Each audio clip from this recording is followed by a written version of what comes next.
Saya ingin mengajukan proposal kepada negara, kepada pemerintah, kasih saya waktu 2 tahun, saya akan memberikan orang yang tadi pengangguran, dalam 2 tahun ke depan 5 juta orang akan punya lapangan kerja baru, gitu ya. Pertanyaannya adalah, lu gila ya, lu sontoloyo memang. Dan memang sontoloyo gitu ya. Kita harus no box, bukan out of the box lagi. Kita harus no rule, karena sekali lagi,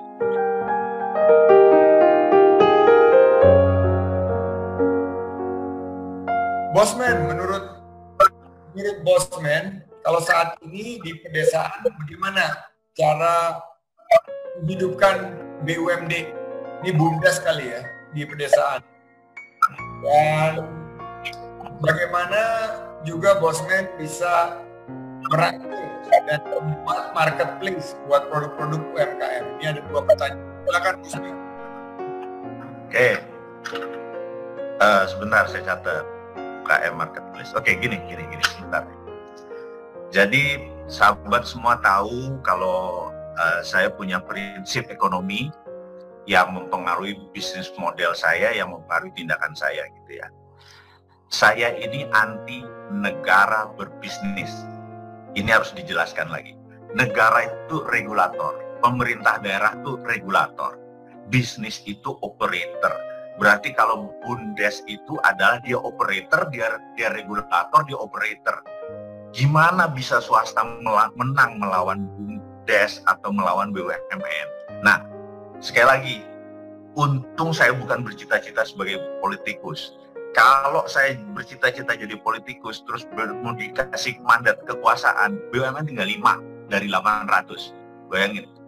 Saya bubarin itu semuanya, dijual di bursa saham 100% milik publik gitu ya. Nah, tapi sekali lagi kita nggak bicara segitu jauh, karena di daerah ada cara untuk membantu. Dengan saya menjawab pertanyaan yang kedua, mudah-mudahan jawaban tentang di desa kebantu. Jadi begini, saya mau pop the question. Jadi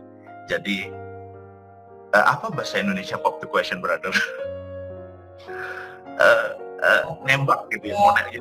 Kalau ada cewek cantik gitu, ini kita mengundang pertanyaan mau propose, mau ngawinin, mau propose gitu ya, pop the question. Jadi gini, saya menyatakan I love you, terus kasih ring, terus mau nikah dengan kamu gitu ya, itu kan pop the question. Jadi gini, saya ingin di media kali ini, waktu kita terbatas, tapi dengan 5 menit ke depan saya mudah-mudahan bisa menyatakan gitu ya, cinta saya kepada NKRI, bangganya saya dengan Republik Indonesia ini, negara satu-satunya yang paling unik karena memiliki 6 libur nasional agama gitu ya, yang lain nggak ada gitu. Terus beragam suku, beragam bahasa, uniqueness ini nggak dimulai orang lain, dan yang lain kontinental, Cina kontinental, Eropa kontinental, Amerika kontinental, kita negara maritim, kita arsipelago gitu ya. Kita rule the world, dan satu-satunya negara yang memiliki 6 laut di dalam negara. Ada Laut Jawa, Laut Banda, segala macam. Yang lain nggak ada laut, selat paling.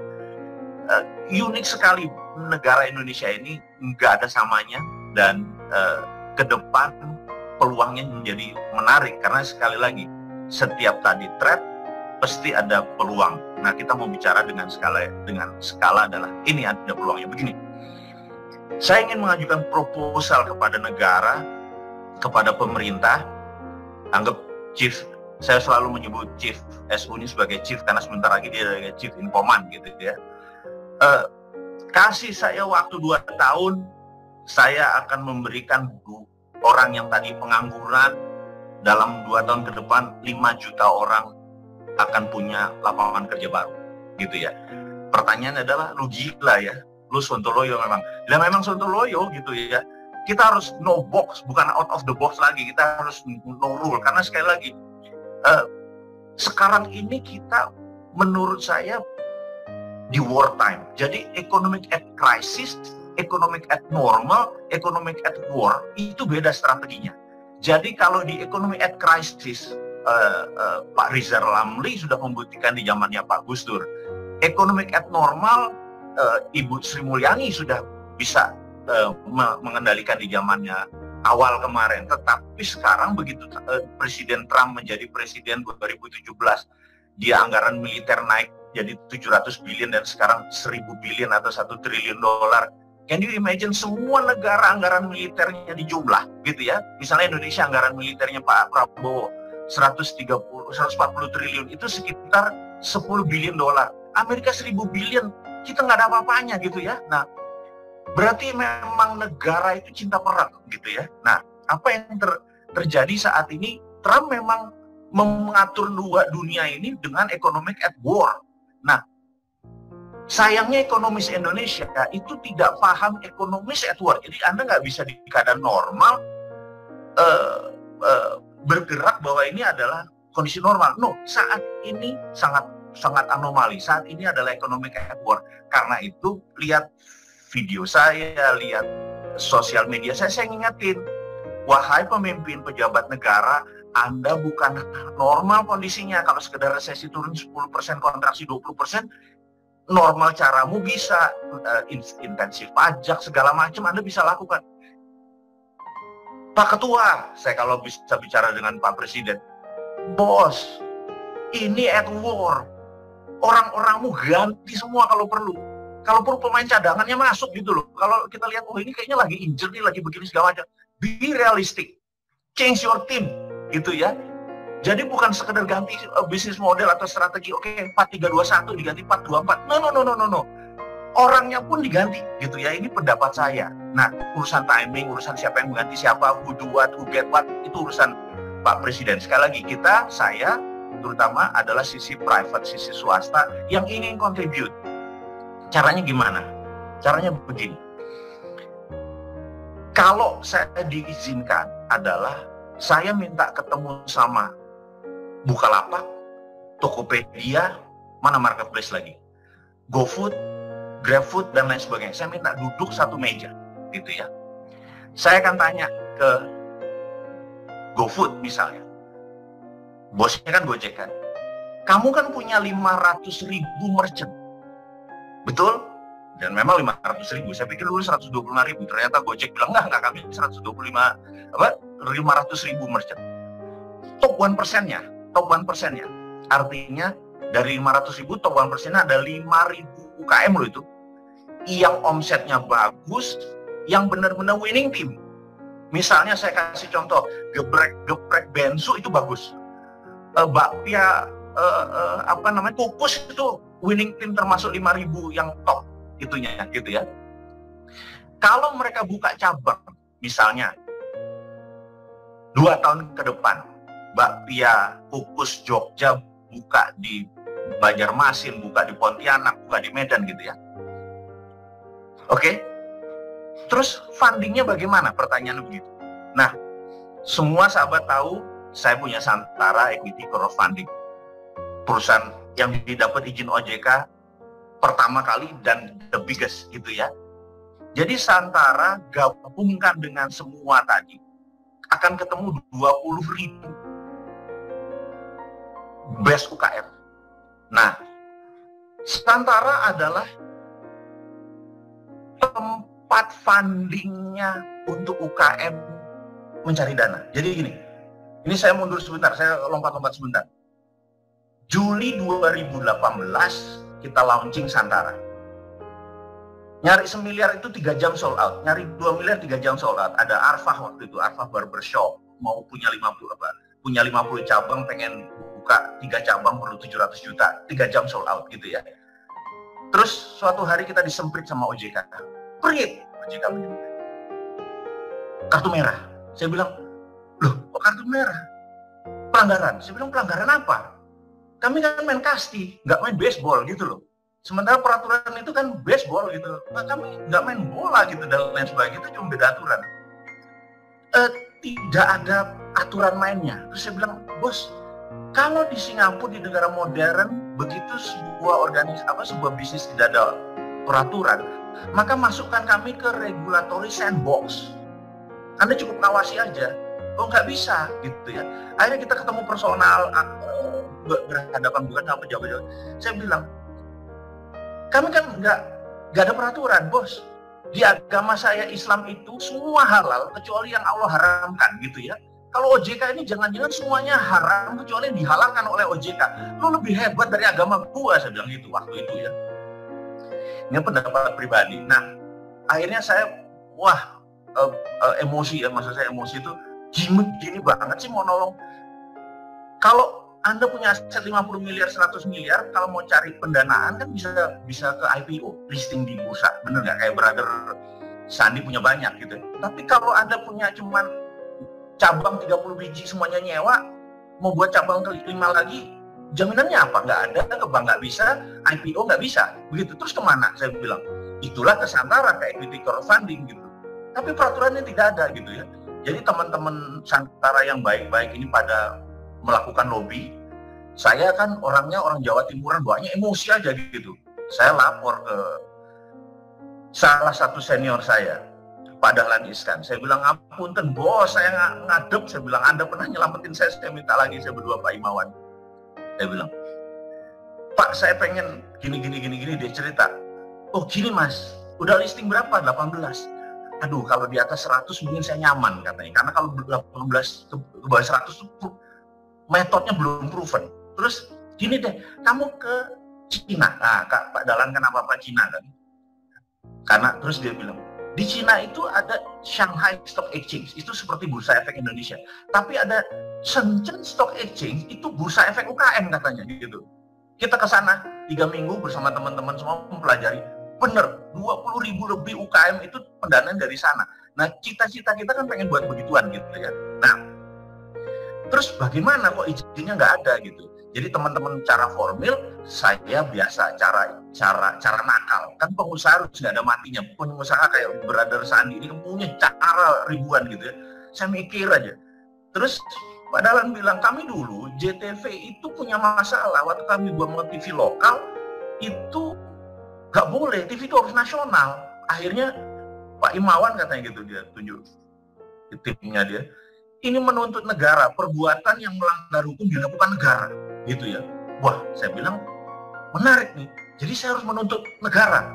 Monggo, wah ini agak gila nih. Saya seneng nih yang out of the box begini nih. Terus saya mikir, ketemulah beberapa sahabat. Kan kalau kita pergi ke IPO, itu kan bagi hasil, bener nggak? Ya kan? Bagi hasil. Dividen bagi hasil, bagi untung. Ya bagi rugi juga. Konsep kita yang listing di Santara Equity Crowdfunding kan bagi hasil. Jadi UKM punya PT, 30% sahamnya dilepas ke publik. Cuman tidak boleh di atas 300 perusahaannya, aturan OJK. Oke. Saya mikir, berarti kalau ini bagi hasil, ini bebas riba. Wah, ada bahan. Saya bilang, oke, saya mau menuntut perbuatan yang melanggar hukum dilakukan oleh negara karena melanggar hak konstitusi saya untuk bebas riba. Waduh, saya pikir semangat saya langsung. Bodoh, walaupun cuma sendirian nih, saya bilang saya fight, saya bilang gitu. Tapi OJK saya acungi jempol dan saya salut. Keluar izinnya. Wah, saya bilang baik bener loh, belum sempat kita emosi dan melakukan hal itu, kita ketemu di tengah, akhirnya kita bersahabat sekarang dengan OJK. Dan OJK sekarang di belakang kita mau ngapain, karena apa yang bisa menyebabkan pendanaan UKM di masa corona ini? Ya pakai equity crowdfunding. Dan kita satu-satunya yang punya saat ini, setiap bulan ada 3-5 perusahaan. Tapi kita bilang kalau pakai Gojek, pakai GoFood, pakai Grab, itu kan ketemu yang the bestnya, benar nggak? Nah, sementara teman-teman kita yang sudah hijrah 3.0 hijrah, jadi saya membagi hijrah itu 3. Hijrah 1.0, dia berhijab, dia berkosmetik Wardah, dia mau luarnya. Hijrah 2.0 adalah makanannya mau halal gitu ya, karena itu bisnis yang ada musola makanan halal, itu bisnisnya rising, jadi middle class muslim naik. Dan terakhir adalah hijrah 3.0, income-nya mau halal gitu. Itu di mana tempatnya? Satu-satunya tempat daripada deposito adalah bagi hasil langsung masuk UKM. Jadi bisa dibayangkan, kalau ini digencarkan oleh pemerintah, ada 5.300 triliun uang di bank yang hanya dapat 3-4% deposito mungkin, separohnya turun, langsung ke UKM, selesai ekonomi kita tumbuh, dan satu cabang, misalnya abnormal aja ya, itu bisa 30-40 employee karena 7 hari seminggu, terus 24 jam bahkan ada. Kalau kalikan 200 berapa tadi, 50.000 kali 4, ini 2 juta langsung dalam waktu 2 tahun ke depan tentunya. Jadi ini mengkombinasi peluang tadi dengan peraturan. Tapi sekali lagi, saat ini peraturan sudah ada, Santara sudah punya, yang belum adalah pemerintah panggil kita dan ini membicarakan nasional. Karena kalau kita sendiri yang campaign ini lemes. Brother Sandi tahu sekali peluang Santara ini, tahu sekali peluang urun dana, bahkan berkali-kali itu government harus turun tangan. Jadi gini, kita berdua saya harapkan menjadi motor, menjadi keisengan. You are the guy yang sangat out of the box, suka menerima perubahan, apalagi perubahan itu untuk maslahat umat gitu ya. You fire up di dalamnya langsung gitu. Saya berkali-kali bicara dengan Chief Sandi ini, teman-teman boleh saksi. Kalau udah bicara dengan agama, umat, publik, dia fire up gitu ya. Dan manusia di depan saya ini integritasnya saya acungi jempol. You know what integritas? Integritas adalah do the right thing when no one see you. Melakukan hal yang benar begitu orang walaupun tidak ada yang melihat. Dan saya kalau ketemu dia Senin sama Kamis saya paling awkward karena dia puasa gitu ya. Jadi dan dia nggak cerita mau puasa gitu ya. Jadi that's integrity gitu ya. Nah, diskusi kita hari ini adalah tentang be a man gitu ya. Brother Sandi selalu bilang kita harus memisahkan, inilah momen from boy, dari anak-anak harus jadi a man. What is a man? What is be a man gitu ya? Apa sih menjadi man itu? Be a man adalah do the right thing and do the thing right.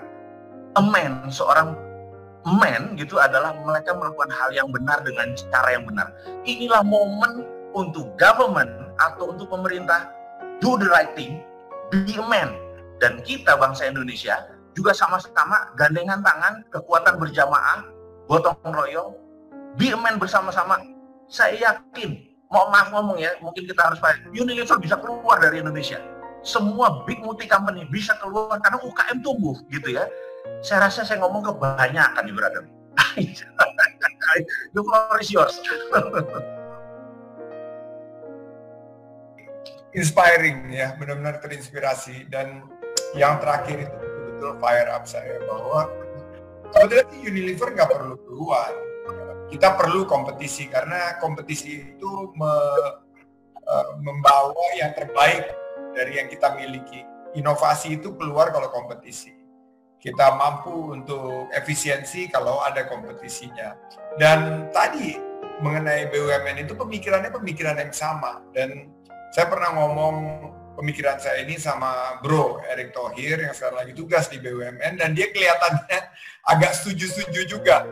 Dan pemerintah sekarang, pemerintah Jokowi 2.0 ini, ya menurut saya ada perubahan fundamental dari segi peran BUMN. Ya kita lihat aja, mudah-mudahan ini bisa berjalan.